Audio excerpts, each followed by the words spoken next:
Welcome to Talkin Tigers. I'm Rachel Whittaker.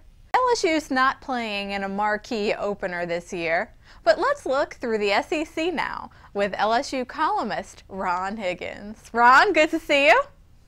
Hey Rachel, how are you? Oh, doing good. Ready for some football. Now, LSU-McNeese State, not exactly grabbing national spotlight, but it's still a game the Tigers need to make sure they win. And I see the Cowboys staying in it early. I mean, LSU has a tendency to kind of let these lower tier opponents like make it a game in the beginning before LSU will pull away, maybe after halftime. What do you think? Well, McNeese is a good 1AA team, or a FCS team as they now call them, and a lot of like 16 or 17 starters back, so they can make it a game. You know, they had the game won at Nebraska last year and lost in the last second. So this team knows how to play in big venues. That said, I really think this LSU team, they not only want to win this game, they want to be happy with the way they play, which means executing at a sharp pace, because the SEC play is right around the corner for them next week against Mississippi State. Exactly right. No time to really work on tuning things up with SEC play starting so soon, like you said. Now, yeah, the Cowboys, of course, with quarterback Daniel Sams, who has Division I experience with Kansas State. So we'll see if that helps McNeese at all in Tiger Stadium. Now, a few other games to hit on, Ron. Alabama, Wisconsin in Arlington this Saturday. Alabama has a quarterback controversy. I don't know if that's the right word, with senior Jake Coker or sophomore Cooper Bateman. So, Ron, do you think that decision would impact the game more than the defensive play against the Badgers? Well, I mean, obviously, I think with Alabama's running game, just right now, need a quarterback who doesn't screw up.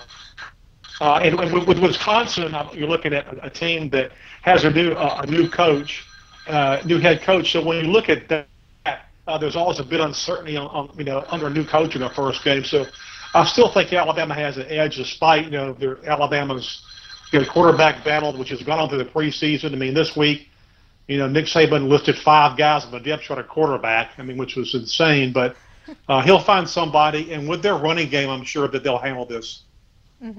Right, I do agree with you there. Now, another SEC game, Texas A&M versus number 15 Arizona State. That game will be in Houston. John Chavis taking the reins, leading Texas A&M's defense.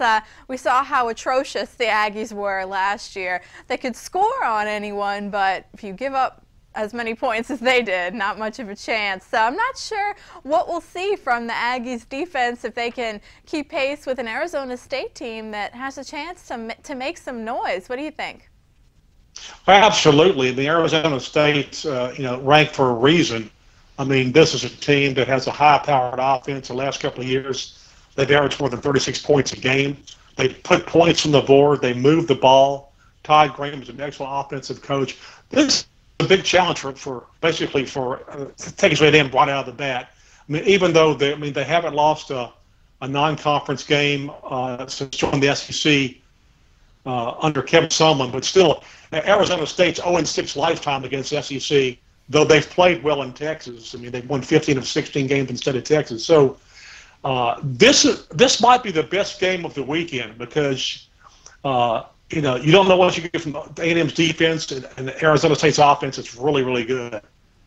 And lastly, Ron, a game with no SEC impact, but the defending champion Ohio State Buckeyes are playing the only team that beat them last year, Virginia Tech, on Labor Day night. Now, Ezekiel Elliott, so fun to watch last year. I mean, him as a workhorse, I think they really could, as long as he has a good game, they should take care of business, don't you think?